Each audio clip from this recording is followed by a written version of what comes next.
Welcome back. Today I'm going to give you the full knee injection masterclass. We're going to talk about PRP, hyaluronic acid gel, steroid or cortisone shots, and also stem cells and why they're not currently recommended. So we're going to cover what actually happens to the cartilage, the meniscus and synovium in osteoarthritis, how each injection works at a deep biological level, clear analogies that will make it really easy for you to understand, high versus low molecular weight hyaluronic acid, which can be a confusing topic, also high dose versus low dose PRP or platelet-rich plasma injections, which again, an evolving topic, and I'm going to try and clear some of the confusion, how often your injection should be repeated, if at all, what the research really shows, ultrasound-guided injections versus landmark-based or blind, and which injection is actually the best for your knee. I'm Dr. Arj, a knee surgeon and longevity specialist here in London, and by the end of this video, you're going to know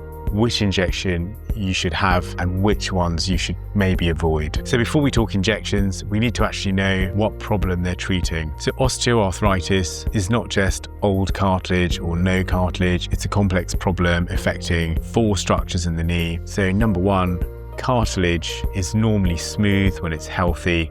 It's quite slippery and firm. It's a bit like polished ice. In osteoarthritis, it starts to become softer, more brittle, it can get cracks or fissures. It's a bit like comparing a brand new road that's just been tarmacked, that's really smooth, to a very old road that may have potholes and bumps in it or cracks. And you can imagine the journey as you're driving your car is quite different depending on which of those roads you'd be driving on. Cartilage doesn't have any blood supply, and unfortunately, when it has minor damage or even moderate or major damage, it's not able to normally mend or repair itself. As the cartilage wears away, it overloads the bone, which is under the cartilage. Normally in the knee, the cartilage is about 2 to 3 millimeters thick. In the kneecap, it's thicker actually, it's about 6 or 7 millimeters. And when the bone is exposed or there's less cartilage on top of it, the pressure going through the bone has nerve endings in it, so you can feel pain. And often the bone will try and react and try and mend by forming sharp bone spurs that unfortunately are painful often and can sort of jag into the knee or jag into ligaments and tendons and cause you pain. The meniscus, which is a very important piece of tissue in your knee. Here's our model knee. Cartilage is on top of the bone here. This is the bone underneath it. This is the femur bone, your thigh bone. Meniscus tissue is an extra piece of rubbery tissue between the big bones in your knee. When you get osteoarthritis, increased forces through the knee because of reduced cartilage and maybe higher overload because of poor muscle bulk or increased weight cause more force to go through the meniscus, and it can split or tear as it degenerates, which means that the composition of the tissue in the meniscus starts to change. It's not quite as rubbery or springy as it used to be, and it's much easier for it to tear and get damaged. All of this causes the lining of the knee, the inner lining or the inner skin of the knee called synovium, to start to get inflamed. It's normally quite a thin lining, but when it gets irritated by everything happening in the knee, like uneven cartilage, meniscus tears, bony spurs, this causes a whole heap of chemicals to be released in your knee called inflammatory mediators or inflammatory proteins. Common ones you might have heard of are IL-1, which is interleukin-1, TNF-alpha or tumor necrosis alpha, and MMPs, which stand for matrix metalloproteinase. Don't worry about them, there's lots of them, they're all proteins, but they trigger a cascade that causes inflammation, which means pain and swelling in the knee. Lots of fluid gets released that makes you feel pain by pain receptors, and the blood vessels around the knee can get a little bit more leaky, so you get white blood cells, which are the police cells in your knee, infiltrating into the synovium, and often the tissues get thicker and very sensitive. Think of it a bit like if you sprain your ankle, the tissues around your ankle get very thick and swollen and tender to touch. Also, the natural joint fluid in your knee called synovial fluid, which normally lubricates and nourishes the knee, also gets thinner, and it's replaced with inflammatory joint fluid, which is still fluid, but it triggers pain as it has lots of chemicals and toxins in it. So just so you understand about knee injections, when we inject we're injecting into the knee, into a space You can often inject into the space here, just behind the patellar tendon, but I commonly inject just here, which is just under what's called the quadriceps tendon, using an ultrasound probe to make sure it's very accurate.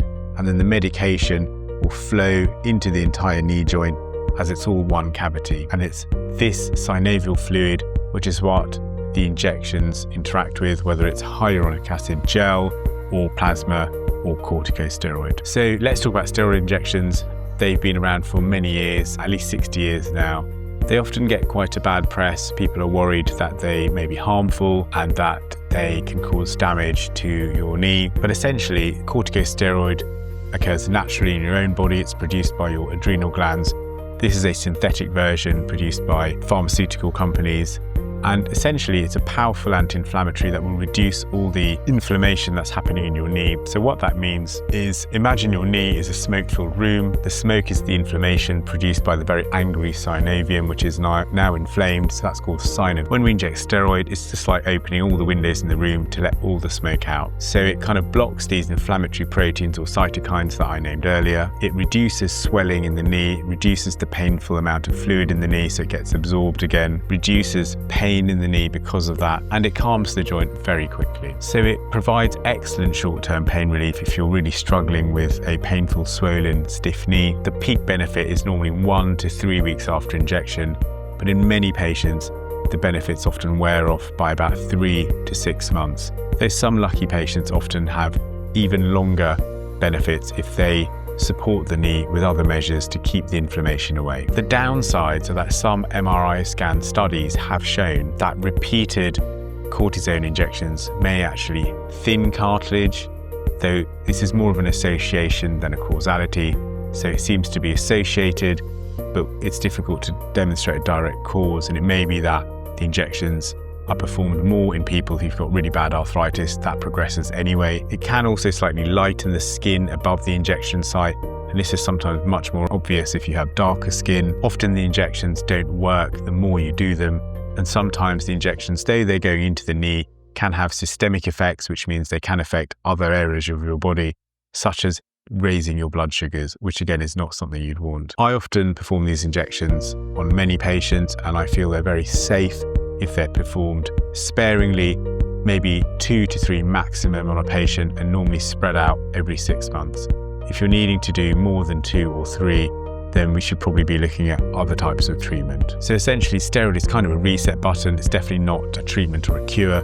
It often will help your knee pain go away, so then you can do other long-term management strategies. The most common one would be some kind of exercise or strengthening therapy that you can start to do in the gym, because the steroid has helped your knee pain feel better for a few months. So the next option is hyaluronic acid or hyaluronic gel. These have been around since the 1990s, and again, like corticosteroid, I've used them in thousands of patients in over a decade of practice, with thus far no harmful effects. Hyaluronic acid is a bouncy molecule that's found in the synovial fluid, much more so when we are younger, such as when we're children or teenagers or young adults. As we age, the percentage of hyaluronic acid in the synovial fluid reduces.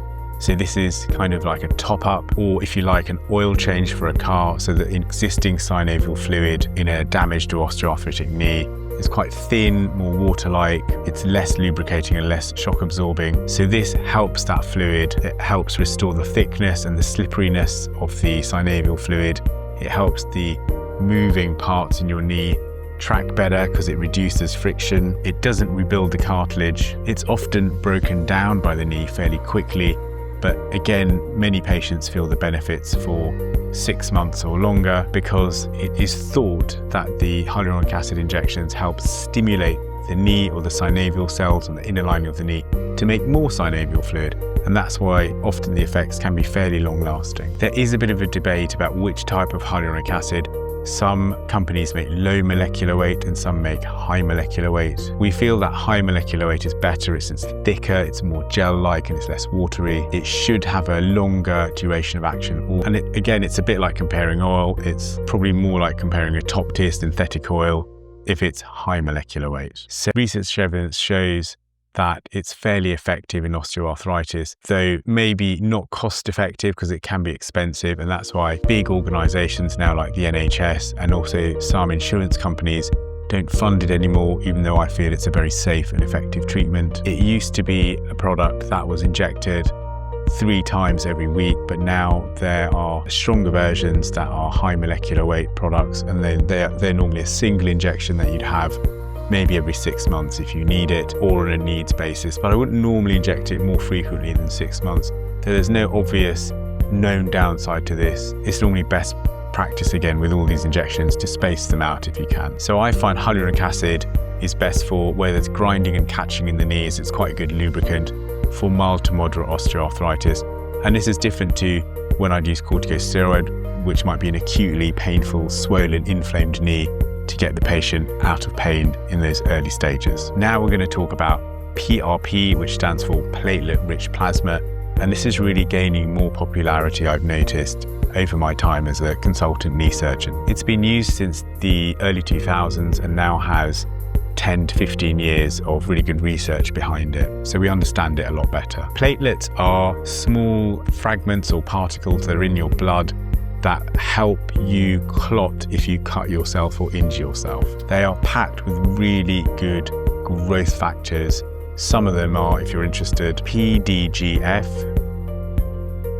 TGF-beta, IGF, and VEGF. Think of PRP as a highly trained repair crew that we may inject into your joint. They're not able to rebuild the knee from scratch, and they can't rebuild cartilage that has already worn away. Despite various claims, that's not true. They can, however, reduce inflammation in the knee, improve the environment in the knee for the synovial cells and the articular cartilage, slow down breakdown of cartilage, support tissue repair mechanisms, improve lubrication, stimulate cartilage cells to behave in a better way, and all of this will help reduce pain and improve function and slow down breakdown associated with osteoarthritis. It essentially optimizes or improves the natural biology of the joint, but it doesn't repair the joint. Again, traditionally, PRP was studied and sometimes hasn't been found to be clinically effective in osteoarthritis, but we've realized that PRP can be different depending on the person. Drawing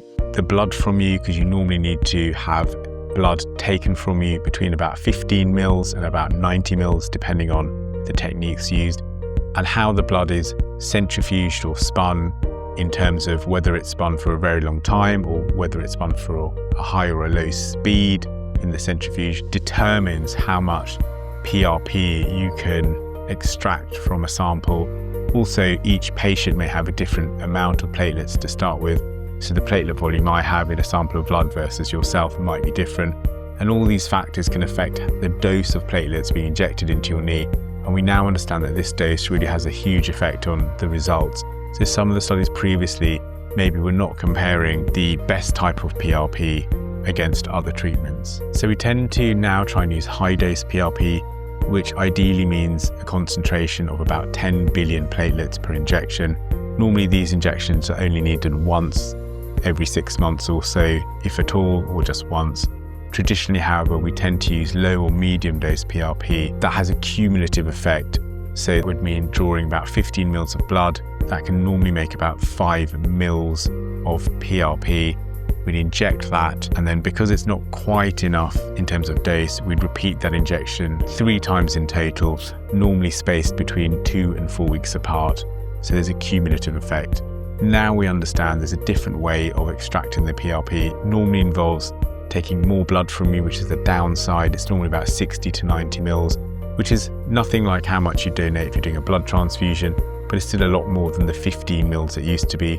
We can then extract using 2 different separation methods at different times, and that normally gives us a really big volume, and that often is just a single shot injection that doesn't need to be repeated, which is the good news for the patient. High dose PRP has been shown to have 5 to 10 times the concentration, a much more potent clinically anti-inflammatory effect, better symptomatic improvement in trials, and more predictable long-term results. We tend to produce what's called leukocyte or white blood cell poor PRP, so we don't want much or any white blood cells in the PRP. So in your blood, there's normally red blood cells, which are which helps you against anemia, and the red blood cells carry oxygen around your body, which your tissues need.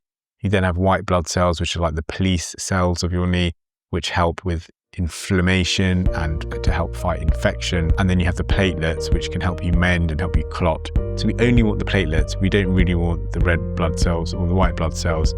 So we want leukocyte poor PRP, which is really important. Again, some PRP preparations don't do that. And that means sometimes when you have the injection, if there's too many white blood cells in the injection, you can get a flare-up or an inflammatory reaction. PRP is normally good for mild to moderate osteoarthritis. It tends to slightly outperform hyaluronic acid, though I do feel there's a place for both of these types of injection. It's very good for active patients and for people that might want to delay surgery and want more of a biological, natural treatment, as it's your own products that we're injecting back into you. So there's no external drugs or medications here. So finally, we're going to talk about stem cells. It's a fairly controversial topic. These stem cells are often meant to be immature cells that can potentially grow into different types of cells. So the theory was that if they're harvested from whichever source, they can then grow into cartilage cells, for instance, to renew the cartilage in your knee.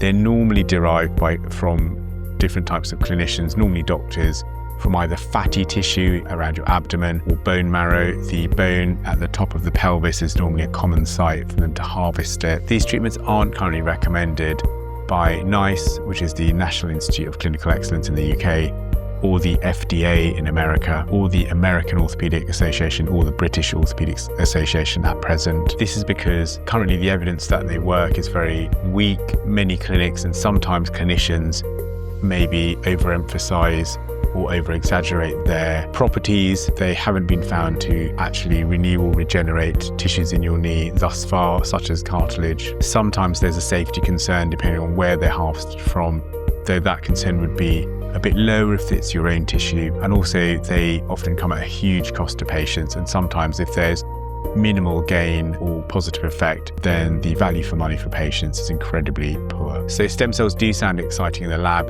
and there may be a time when we do understand how to harness them properly and also transplant them into the knee for the effect we want. But at the moment, we don't have anything that we know actually works with good evidence. So I would avoid stem cell injections for now. So you've decided that you may want an injection. You've got a good idea which one you want. You've talked to your surgeon about it. How are they going to deliver it? So again, for many years, 8 years at least as a consultant, I delivered most of my injections using landmarks, which means that I would palpate or press around the knee. And I felt as a knee surgeon, I really understood the anatomy of a knee, because I spend most of my week, opening knees in surgery or looking inside knees with a camera. And I would say incredibly useful because ultrasound is safe. It's the type of scan that's used when we scan for a baby if someone's pregnant. There's no radiation involved. And when you put the ultrasound probe on the patient's knee, you can see all the tissues very clearly in quite high resolution. You can then place the needle into the patient's knee, that direct visualization, and you can see the needle very clearly, and you can place the medication into the space between the bones and also between the layers of soft tissue and synovium and fat that are in the knee. So you're not injecting and inflating those tissues, which can be very painful and also limit the effectiveness of the knee. You're injecting into the space between the soft tissues, so the injectate or the injection fluid that we're putting into the knee flows freely into the entire joint and has the best effect. So many studies show ultrasound-guided injections are much more accurate, have no downside to them as there's no radiation, are very cost effective because an ultrasound probe and machine are fairly cheap now, and you can even use a handheld machine which is very portable and can be attached to an iPad or an iPhone or a laptop if they're not going to be a big ultrasound machine or a traditional one. I think it's really important for all knee injections to be ultrasound guided, and indeed all injections where possible. And I'm also a hip surgeon and do all my hip injections under ultrasound guidance, where previously, because the hip joint's quite deep, I would still use image, but I'd use X-ray, which often involves radiation and higher cost. So to summarize, which injection should you choose? I would say steroid is best for a painful, swollen knee where quick relief is needed. Hyaluronic acid is best for a crunchy or cracking knee that gets stiff or stuck where there's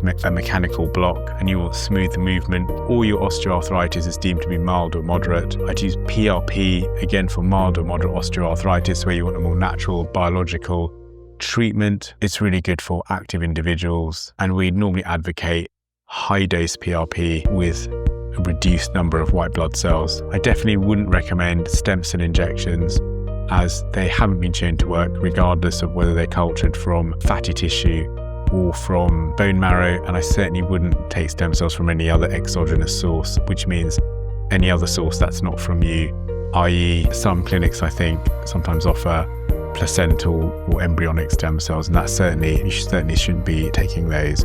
It's often unregulated and often in many countries against the law. There's another injection we didn't talk about, that's called arthrosamid. That's a very thick gel, that's a one-off injection that's now licensed in the UK. I don't think it's allowed in the United States at present. That's a whole topic on its own, so we'll discuss that in another video. But I hope you found this masterclass useful. If you did, please do subscribe to the channel so I can make more for you. I'm really keen as a surgeon to really help you with your knee pain or knee injury and help you try and avoid surgery. If you need surgery, then I'm going to tell you all about it and why you don't need to worry and why it's going to work. So in the comments below, do let me know if you've ever had a knee injection or if you're thinking of having one and which one you had and whether it worked. Thanks again. Take care.